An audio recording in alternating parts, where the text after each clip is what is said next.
welcome to the Crafty Historian, episode 13. Unlucky for some.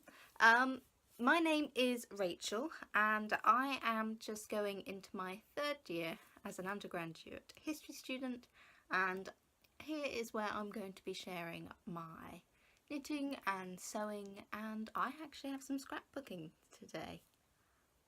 So if you want to find me, you can find me on Ravelry as RachelRavenclaw and on Instagram as Ravenclaw Rachel. Again, I would apologise that it's been a little while, but perhaps we just have to accept that this may be a more monthly, every 3 weeks or so sort of podcast. I lead a rather hectic life for a student. Things always seem to be happening, deadlines, etc. And, you know, I just really glad that if you're still here, thank you so much.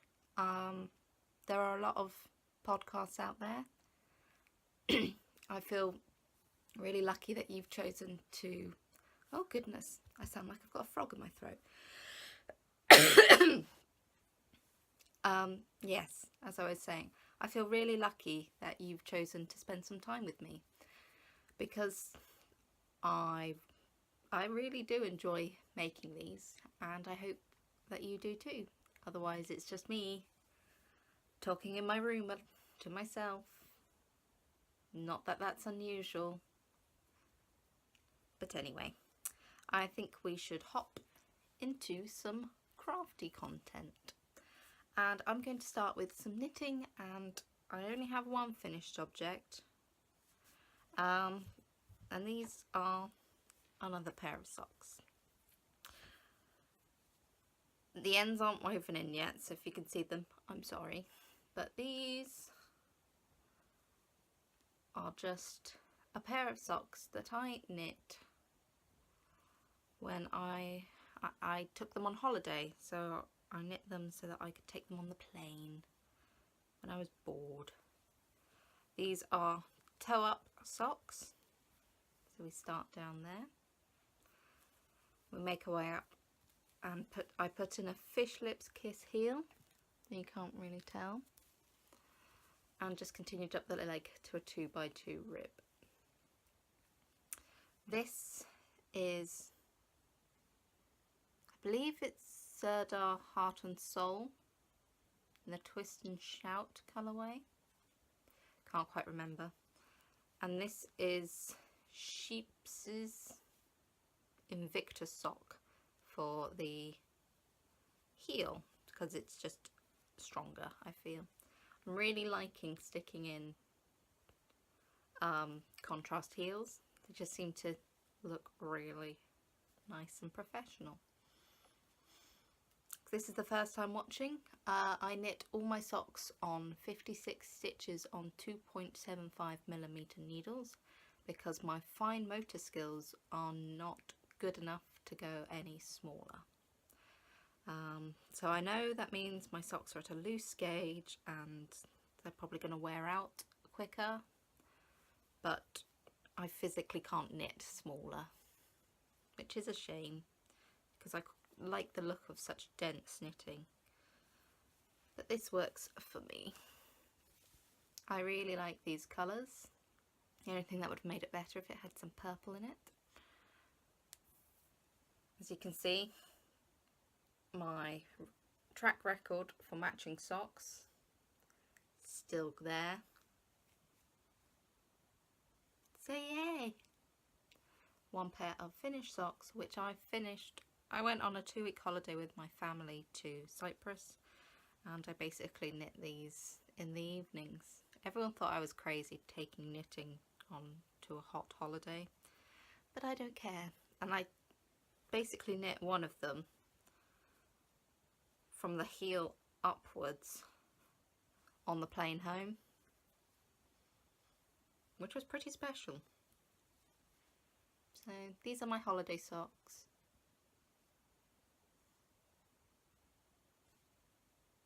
So yes, sorry, my phone's giving me messages. Something's wrong with my friend Harry and I'm concerned. But he'll have to wait. Pair of socks. As I said, that's my only finished object. Because I've been trying to work on Christmas gifts to clear some needles. That means the other sock that I took on holiday kind of been left in the bag, in my project bag for a while. This is my bunting bag, which I made a while back. I don't own any like purchased project bags, but I'm okay with that. Ooh. So again, this is 56 stitches on 2.75mm needles, and this I'm using a Regia by Cafe Facet. It's nice jewel tones. And these are my very first cables. Look at them. Not sure if it's picking up properly. Aren't they beautiful? So it's just going all the way down the side. So that when I wear it, it looks like that.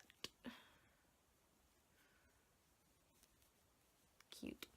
And I'm knit a fish lips kiss heel, not a fish lips kiss heel, just a regular slip stitch heel flap and gusset. I knit that in leftover stranded dye works in the street art colourway because I have a fair amount left and I thought the colours went fairly well. I probably should have gone for a plain colour, but it looks okay. Adds a little pop. So I will probably do the toe in it as well. But yes, I've got so many progress keepers on here. Well, no, stitch markers. I've got a stitch marker marking the beginning and the end, and that's the beginning of a round, which is a little Snoopy, which someone gifted to me, but I can't remember who, so I'm really sorry if that's you. It's gorgeous. I love him.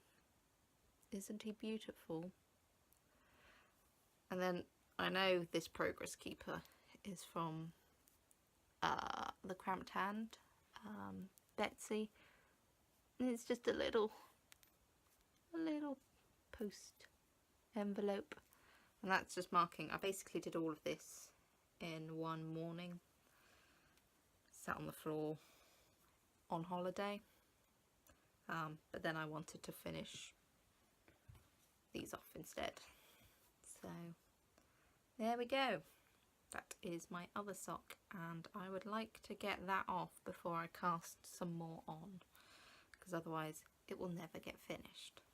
And I only have 2 pairs of sock knitting needles anyway, and I've got 3 pairs of Christmas socks to knit for gifts. So I probably should start casting some of them on soon. But that's beside the point.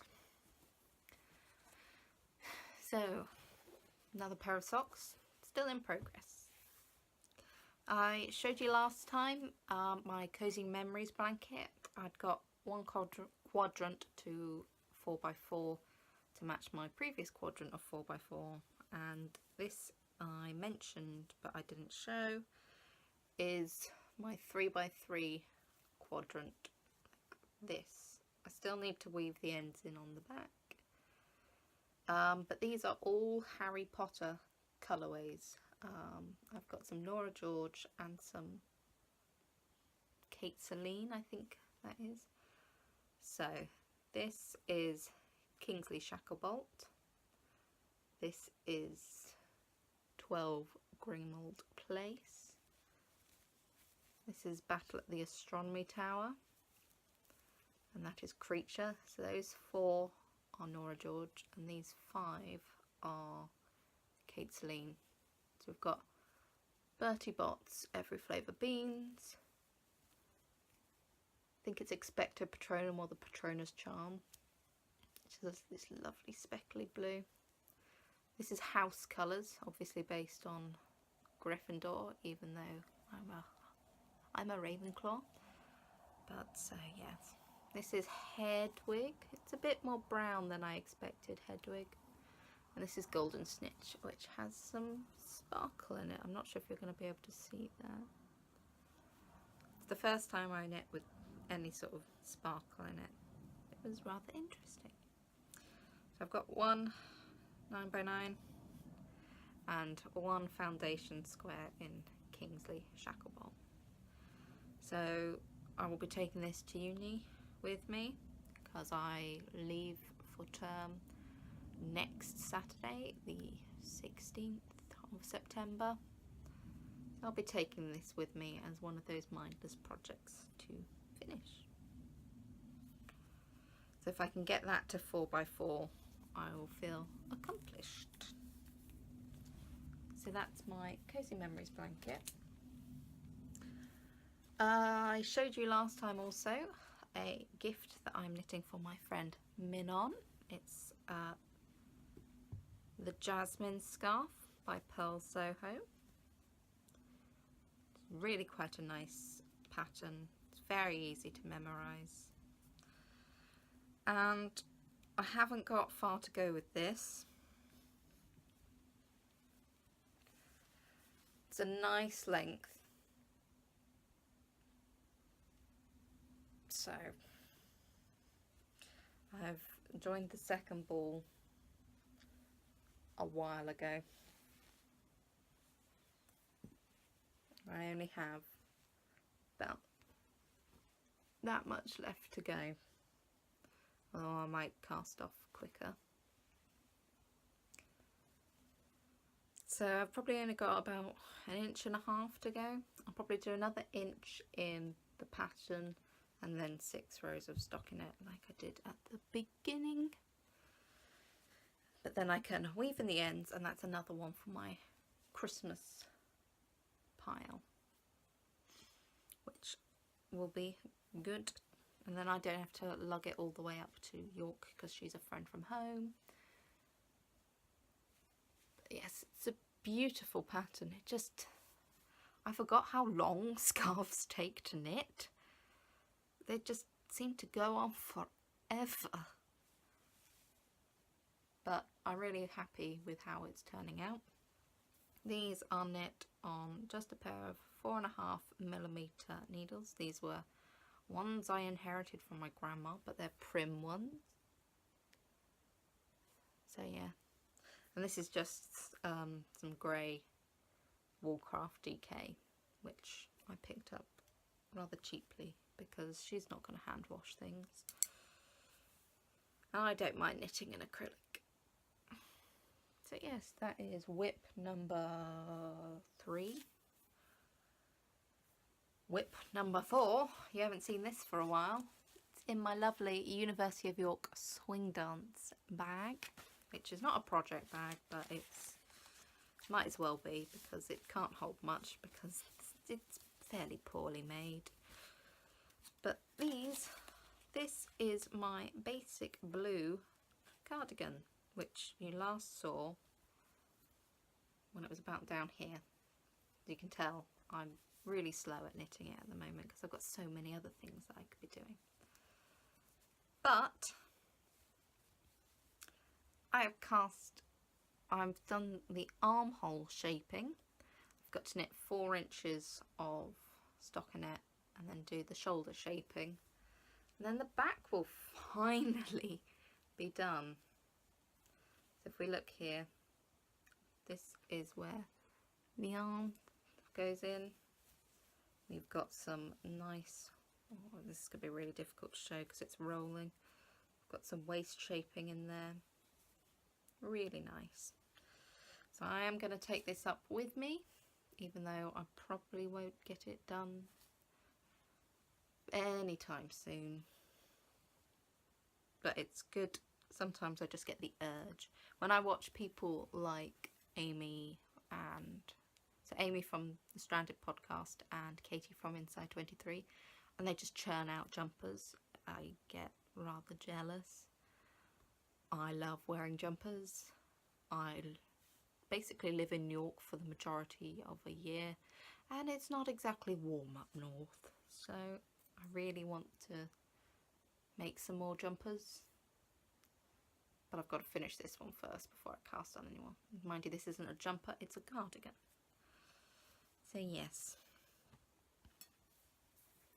we'll see how that goes. I'll probably finish the back, and instead of doing the fronts, I'll do the sleeves, because they will probably be nicer. Oh yeah, I forgot to say, these are knit on 4mm needles on the pony needles, because I am a student.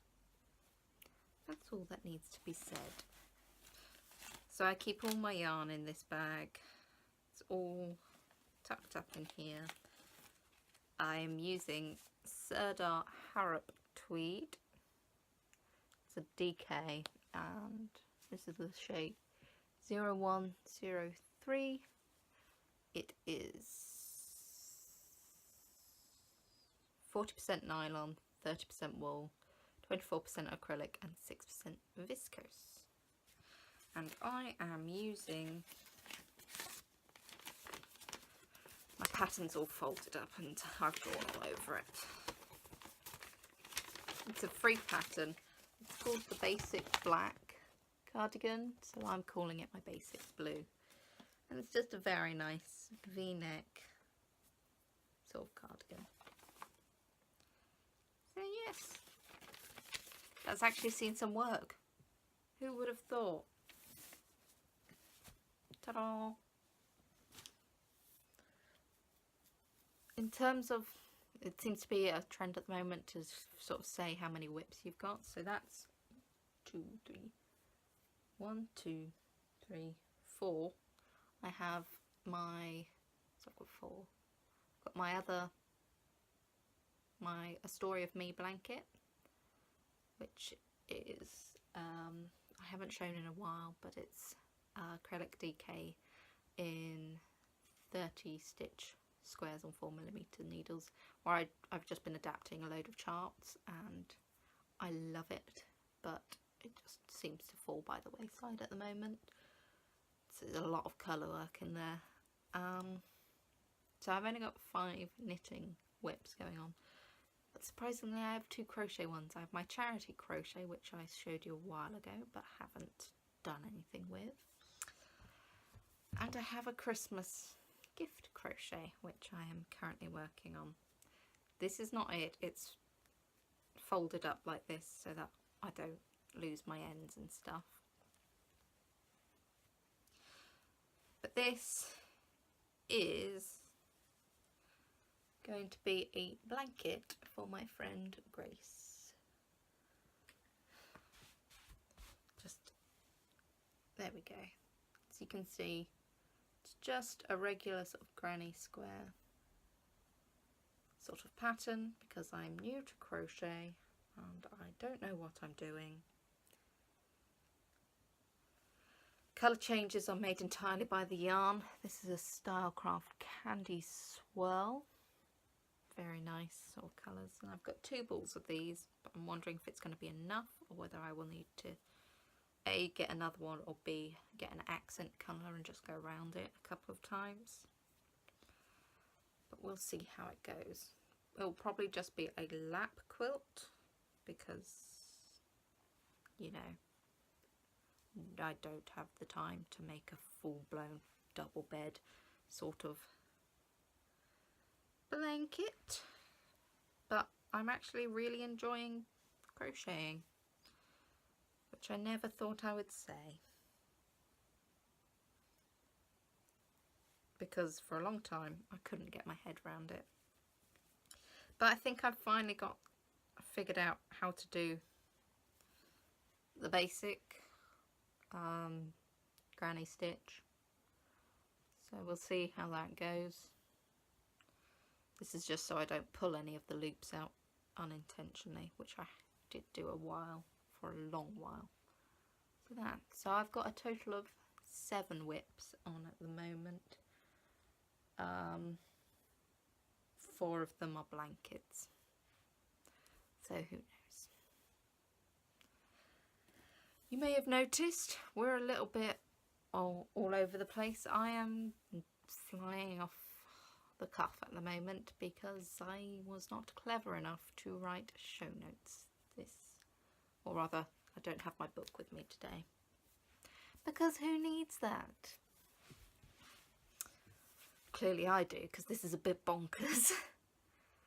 So, moving on to sewing, because that's all the sort of wool and textile-y stuff I've got. I've had a rather successful summer. I've made a couple of garments and a present. This is for my friend Lucy for her birthday. It's just a plain simple canvas tote. But I find these are really useful, and people, now that we have the 5p plastic bag charge, everybody wants one. So it's just a rectangle which I've sewn up. I've neatened all the edges off, rolled down the top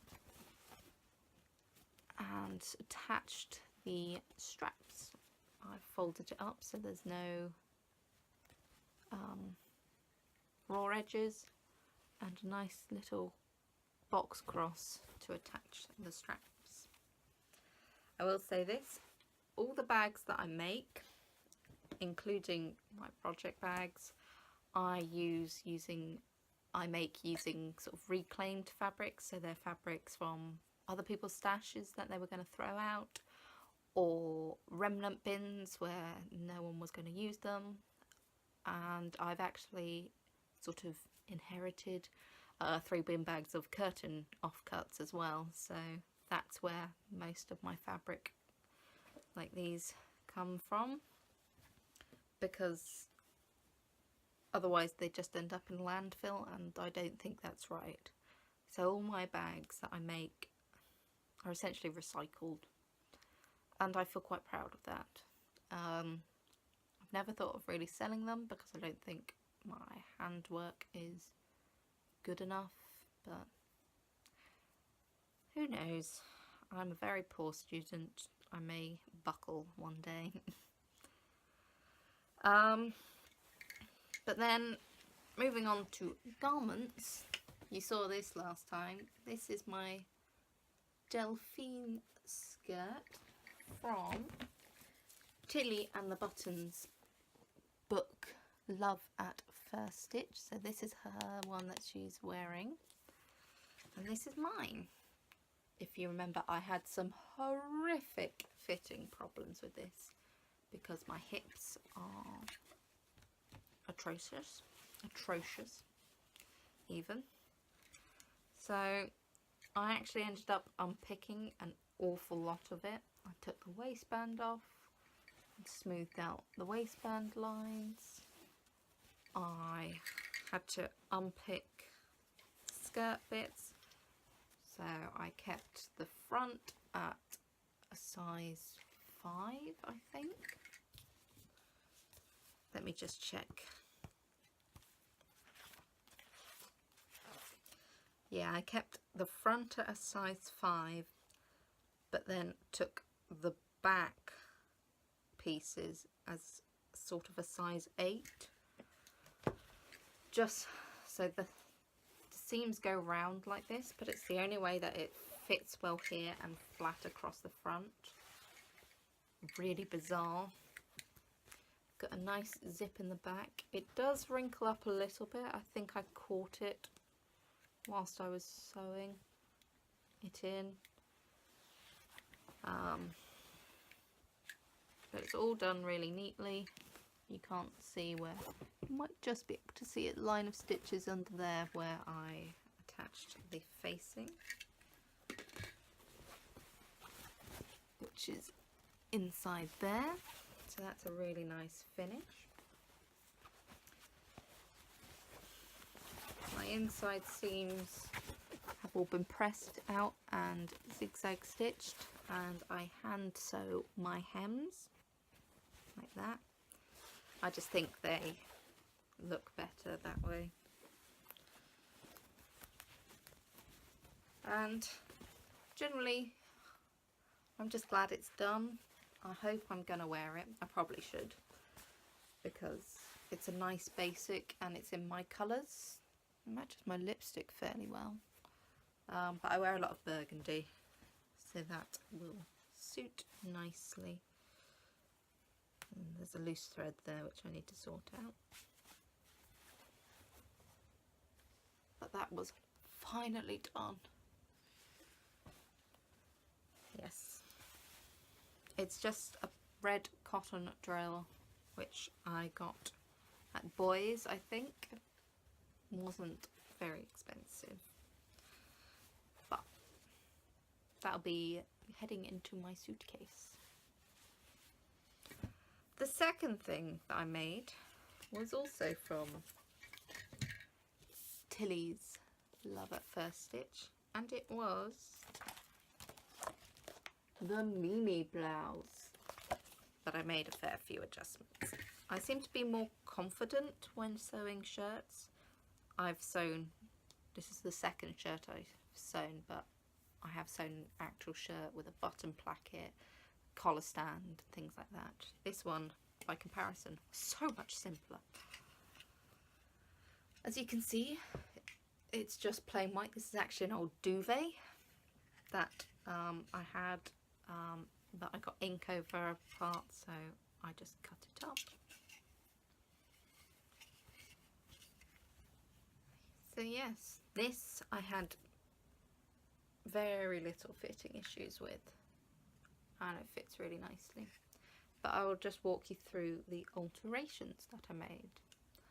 Number one, you can see from the shape of my collar that, I'm sorry, I don't know if you can hear me, but I sloped it inwards. It was meant to sort of come down here and to a point, and I didn't really like that.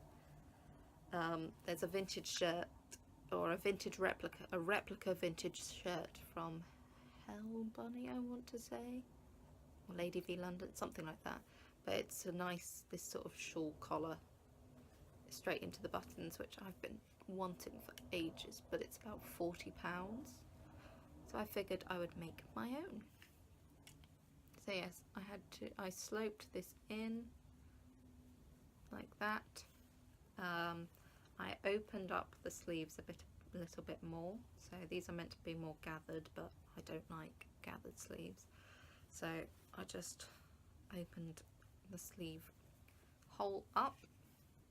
This is a gorgeous detail. I kept this in, but oh, it's gonna blow out horribly. There's a nice little, is that any better? Yeah, a little bit. There's a nice little, oh no, it's not. There's a nice little pleat in the sleeve there. That's really bad. I apologise for the lighting. There's a nice pleat in the corner. Take it off. On the inside, you're meant to sew a facing, but I cut out another yoke and encased all of the edges, because that was how I did my first shirt, and I love the fit of that first shirt, and it just feels so neat. So yeah, and then we've got the facing here running down the front. Added more to it in that I did more top stitching than was called for. I top stitched all the way around the collar so that it would sit flat and not bulk up, and I top stitched, oh, you're going to be able to see, down the front of here, which goes all the way up round the collar and down the other side. I would have worn it today, but the purple pen that I used to mark the buttonholes and the buttons is still showing slightly. It's more obvious in real life. Oh, this is awful. So there are my buttonholes. So I wouldn't have been able to go into work with purple buttonholes. That would have looked a bit odd. But perhaps I'll wear it for you next time. It's a nice loose shirt. I have a little bit of an issue with my shoulders because I've got broad swimmer's shoulder because I used to be a competitive swimmer. Ooh. This here is one of my sort of plaques for winning a race. Or did I win? No, I came second. The 100 metres breaststroke for the 14 and under category. So I think I made a size 4 or a size 5, whichever one I feel, whichever one I did. If I was to make it again, I probably would use the next up size because my shoulders are a little tight, but it's nothing that I'm not used to. This is a bit tight on my shoulders, but the whole point of making your own clothes is that it's meant to be nicer and easier and more comfortable, so I probably would go up another size, but ta-da! I hope, because I've got another week before I go back and the builder's gone, yes. So I can probably, might be able to squeeze another Agnes top out, which would be rather nice, to then go back with more of my own handmade garments, because I probably won't be able to do too much sewing when I'm up there, dissertation and modules, etc. But more about that later. You don't want to hear about that. So that's my sewing, but I have done a little bit of scrapbooking. You may, or you may not, know that this is my swing dance scrapbook. Oh dear, I've got some stickers in there clearly. So I started this last year for an event we did called Whip My Wop My Hop 2016, and I did that, and I did Durham Summer Swing last year. Oh no, I just got lipstick on it, whoops. And I've kind of been putting it off because, I don't know, I just fell out of it. But yesterday I had the urge and I turned around and I said, you know what, I'm just going to stick them all down and get something done. So these are my photos for York's Whip My Wop My Hop 2017. If you are a long-term viewer, you may remember I did I do one? Yeah, I did a video about it. So I've kept it quite simple. So there's my title page. I love this piece of paper. So gorgeous. And then that was the first night. I didn't take many photos, which was rather disappointing. I think because I was taking video instead. I've still got some writing to fill in, but that was one of the workshops. That was social number 2.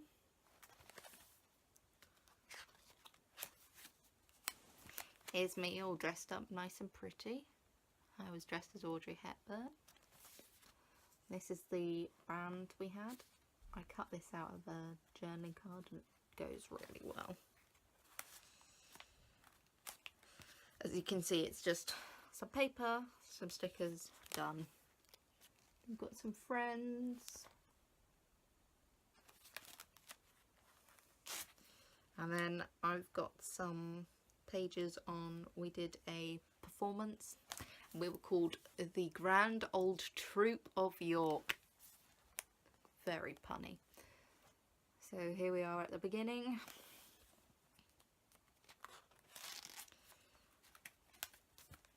And going through, in case you can't notice, that one's me. Some very lovely photos which I just wanted to document.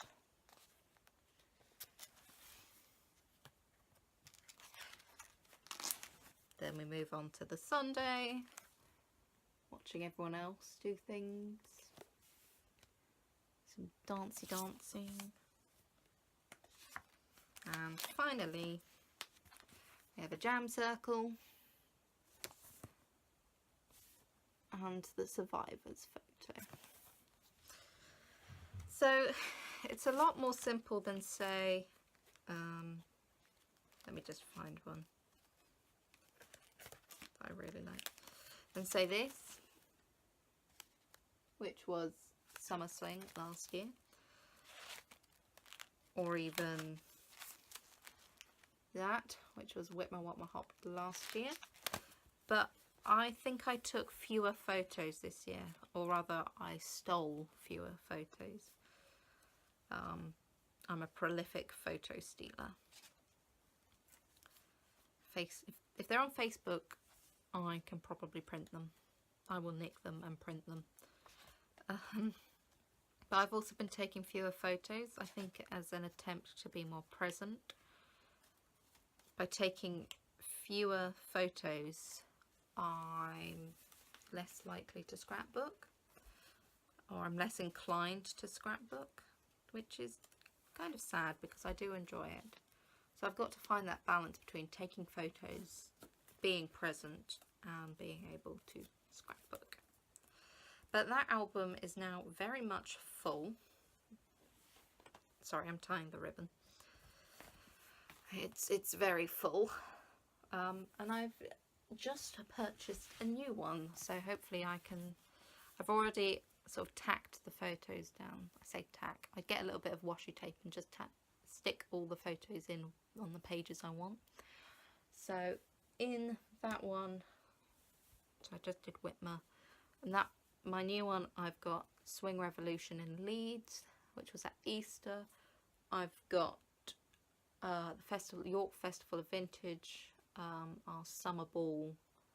It's only a double page on the Summer Ball because again there were very few photos. I don't know what was going on. I've got Durham Summer Swing and our Weekend Away, so there's 5 events in there and it's only half full, whereas this only fills 3. This is 3 events, and Whitmer starts there. So all of these is just 2 events. But there we go. You win some and you lose some. My knitting and my sewing have gone up, my scrapbooking has gone down.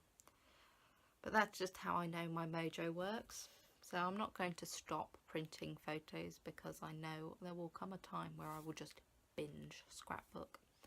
There was a point where I'd run out of photos to scrapbook and I was just going mad. I was taking photos of really like obscure things. Like, yeah, I can document that we had a certain recipe for tea. And like, Rachel, calm down. But yes, really looking forward to doing that. I might also, is that the right one? Yeah. Try and crack my Harry Potter scrapbook as well. If you haven't seen this before, I went to the Harry Potter studio tour last Christmas, and I'm in the process of documenting that. I've got lots of sort of Harry Potter ephemera and memorabilia. I was into all the sticker books and things like that. I've got prints from the films. So just looking at this, I want to work on it now. This is adorable. I love it. I love it so much. I had got a couple more done, but I can't remember. Oh, there we go. Hogwarts Express. So I've cut out a little Hogwarts thing. Oh, yeah. That may be my next conquering. But that's all that I've been working on at the moment. I have a little bit of acquisitions, a few acquisitions. They're all for Christmas presents again, because that's, well, not all of them. I've got a couple of socks for myself. Mum decided that she didn't like the yarn that I bought her for her socks, so I bought an opal. It's the 20 year, and this is just very blue because I know she likes blue. It matches my top. It might be a bit dull, but she'll like it. I've got those. Also for my mum, she wanted a sleeveless knitted top. I'm not sure why, but I'm decided I'm going to knit the Malaga tank for her. It is a paid for pattern, but I will pay for it for my mother. I'm going to be using Drops Merino Extra Fine Full Ply 100% wool. She wanted cotton and I turned around and said, no, don't you dare. So I've got a bag of those and I need to buy the pattern. My sister, I mentioned last time, wanted a cable cushion, so we just went in and she had to pick the colours because she's very particular. And we just got some Stylecraft Special Chunky, which is 100% acrylic, but it's my sister. It's probably not going to be washed ever. And it's in the graphite colourway, and I've got 3 balls of that. And then I bought some socks for myself.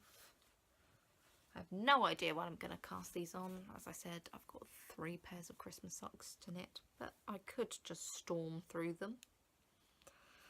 I've got 2 Christmas colourways. Oh, pardon me, I'm really sorry. I seem to be in a really weird mood. Well, my body's in a weird mood today. But tangent. Amy of the Stranded podcast is running a festive sock along, and that was the perfect excuse I needed to buy some Christmas yarn, which I have been looking at for about a year.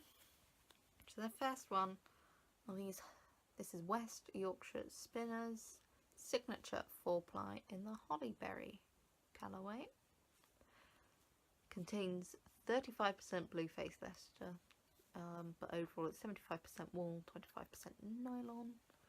It's a really nice set of colours. So yes, I stick tags on mine so that I know what I'm using them for. I also managed to snag my first set of London House yarns.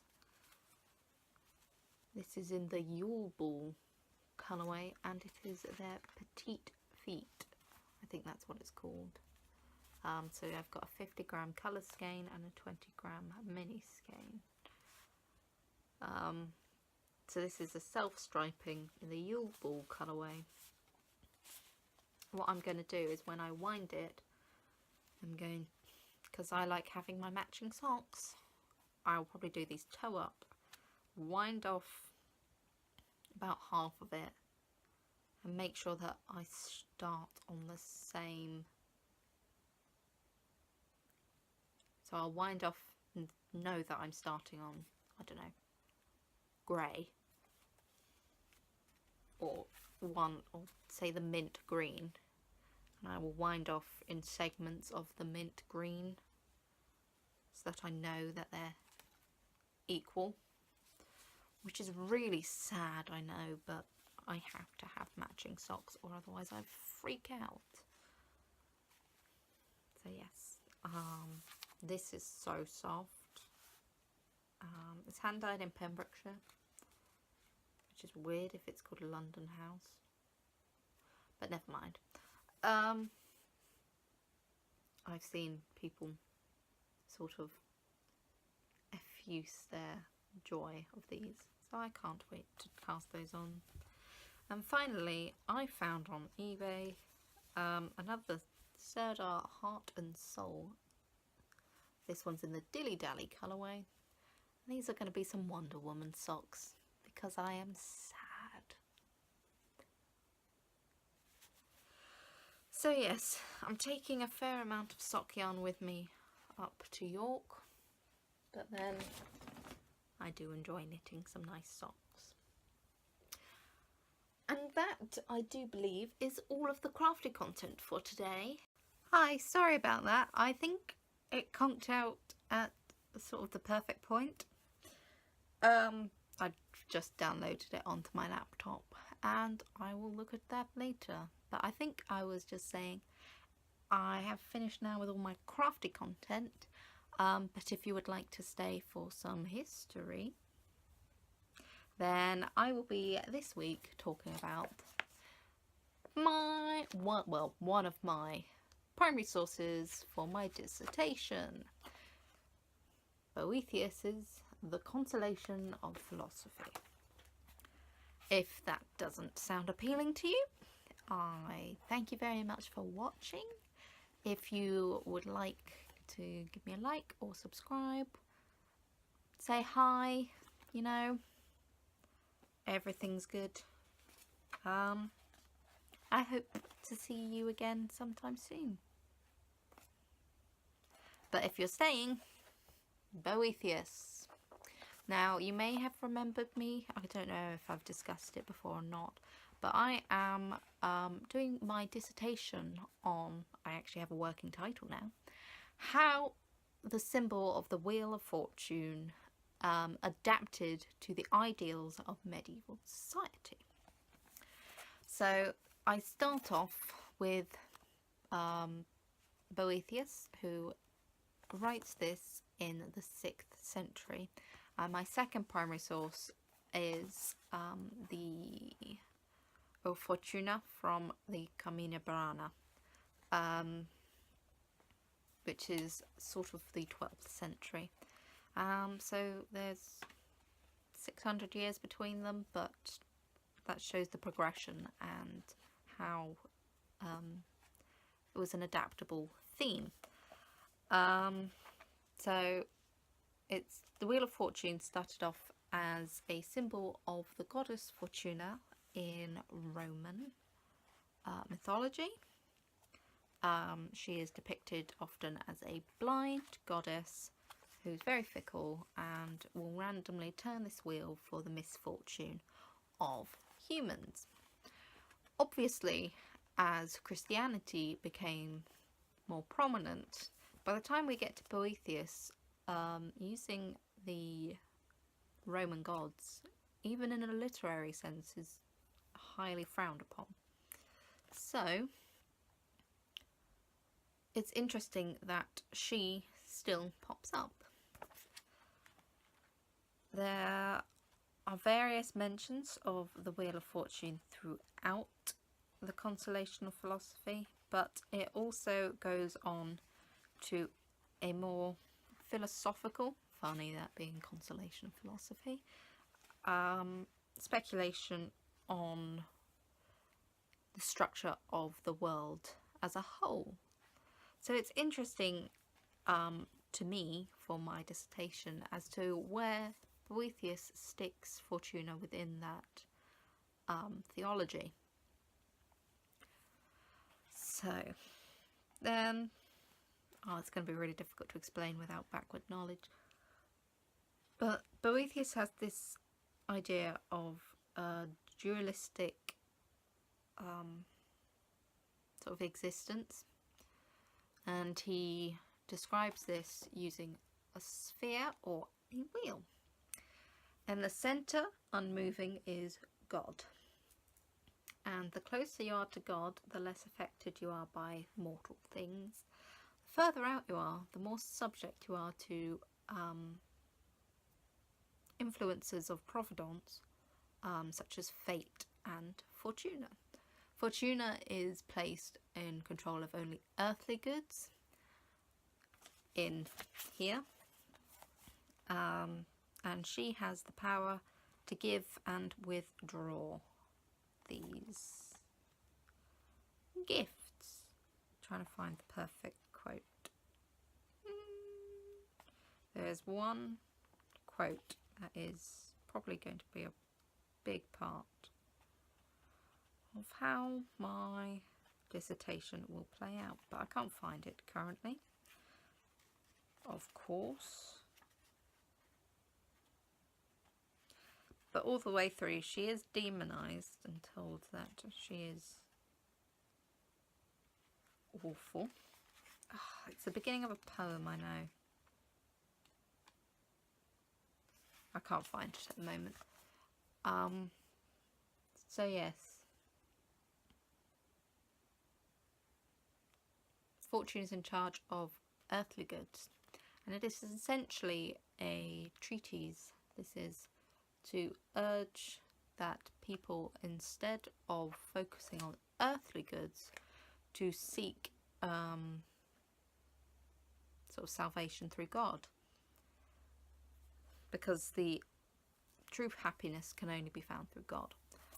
So that's an interesting take on Fortuna's role in this particular instance. Interestingly, Boethius was writing as he was in prison, and they were not quite sure what for.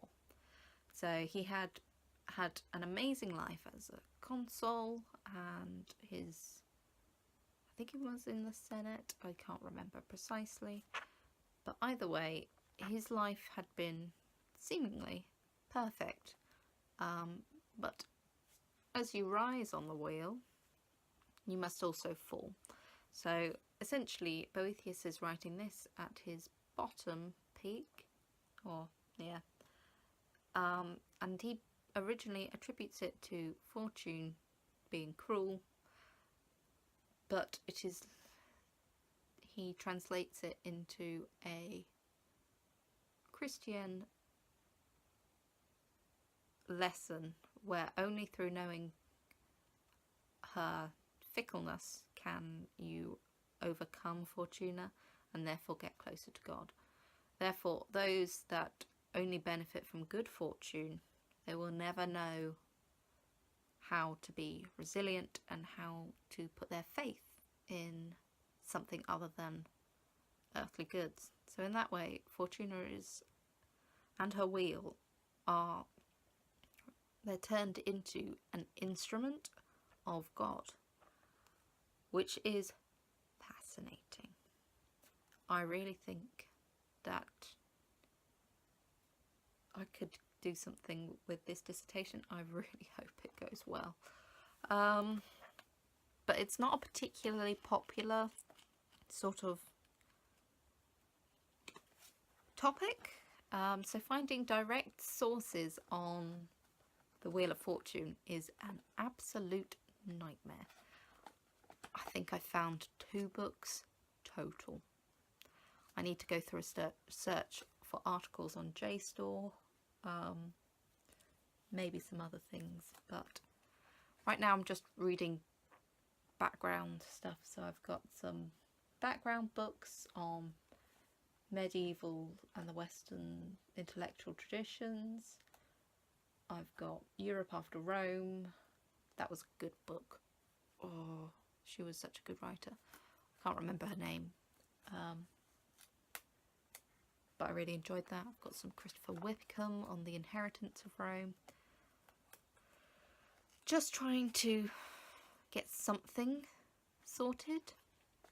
I would like to have a first draft of 1 chapter, so probably my Boethius chapter, before I start term. So I've got 2 weeks for that. And then possibly see if my supervisor could have a look. But we'll see. She doesn't exactly tell me what to do, but she tells me what I shouldn't do. So I've been trying all summer to get her to approve a question, and the one I gave you at the beginning of this segment was about the 9th iteration of it. Because I have no idea. I've never made a question for essays before, let alone a dissertation. I was very close to saying, just give me a question, because I can't do it. But luckily we didn't have to resort to that. So I have a working title. It will have to be refined, but it gives me something to springboard off of and to focus my analysis on. And how he did it through his language, through the fact that it was a treatise, putting the Wheel of Fortune into sort of Christian contexts, and dealing with other things that were going on at the time. Really interesting, because although people, or not people, but other mythical figures seem to just vanish, such as, I don't know, Zeus and Jupiter, or Discord, Aphrodite, well, Aphrodite and Venus kind of kept a level pegging, but for some reason Fortuna, who was a really obscure goddess in Roman times, was the one that prevailed, and with her the wheel. So much so that it became a 20th century game show, which I've got to be really careful with how I word this, otherwise people get the completely wrong end of the stick. So that's your history for this time. If you want to read Boethius, The Consolation of Philosophy, it is a good read, but your head will feel like it's about to explode. It's really fascinating and I would recommend it, but again, your head will want to explode.